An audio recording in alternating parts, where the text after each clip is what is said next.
Salut à tous, le journal du foot de ce samedi 10 octobre, J-1 avant France-Portugal, match déjà décisif pour la conquête de la première place dans ce groupe en Ligue des Nations. Le vainqueur de ce duel prendra une sérieuse option pour le Final Four, même s'il restera encore 3 matchs à disputer derrière. Didier Deschamps devrait effectuer quelques changements, mais toujours dans un 4-4-2 en losange. Pogba et Griezmann devraient débuter, cette fois Eduardo Camavinga pourrait commencer sur le banc. Le nouveau tacle de Luis Suarez au Barça, décidément, l'attaquant uruguayen ne digère pas la manière dont ses anciens dirigeants ont organisé son départ. Évidemment, je n'ai pas très bien pris la décision du club, surtout dans la forme. Ce furent des jours où je suis passé des pleurs à une situation où j'ai été à nouveau valorisé comme joueur. Les premiers jours ont été très difficiles, a reconnu l'ancien attaquant blaugrana. Les rumeurs du mercato, Manchester City ne lâche pas Lionel Messi, bien au contraire. Dans une interview accordée à The Athletic, le directeur des opérations des Citizens a confirmé que son club pourrait se positionner l'été prochain sur l'arrivée de l'Argentin.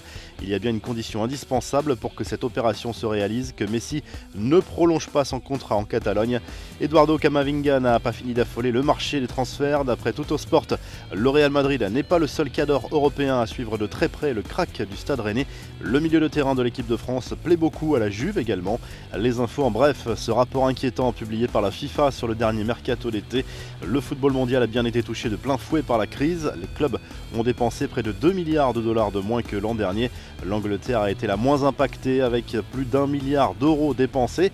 Le Brésil a flambé pour son premier match des éliminatoires du Mondial 2022. Victoire 5-0 la nuit dernière de la Seleção contre la Bolivie. Neymar, double passeur décisif, a réalisé un bon match et ses douleurs au dos ne l'ont pas vraiment gêné. Place désormais au Pérou mardi pour un remake de la dernière finale de la Copa América. Zlatan Ibrahimovic a débarrassé du coronavirus 2 semaines après avoir été testé positif. L'attaquant de l'AC Milan est désormais guéri et devrait pouvoir disputer le derby contre l'Inter le 17 octobre. Enfin, Cristiano Ronaldo a présenté ses nouveaux crampons spécialement créés par Nike. Le sponsor de la sélection portugaise a fabriqué la CR100 pour célébrer la barre des 100 buts franchis par la star de la Juve avec son pays. Il les portera pour la première fois contre la France ce dimanche.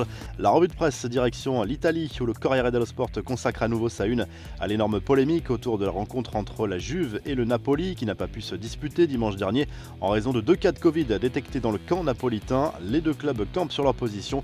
La vieille dame veut gagner sur tapis vert. Naples veut un report de la rencontre. La Gazzetta dello Sport propose notamment une interview de Théo Hernandez dans laquelle il encense Zlatan Ibrahimovic. Le latéral français de l'AC Milan évoque également ses ambitions personnelles. Il veut continuer à grandir avec les Rossoneri.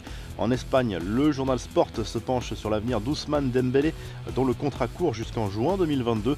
Si le Français refuse de rénover son contrat dans les mois à venir, le club blaugrana pourrait tenter de le vendre dès le mois de janvier afin de récupérer une indemnité de transfert conséquente, d'autant qu'un départ de l'ailier français faciliterait les signatures de Memphis Depay et d'Eric Garcia cet hiver.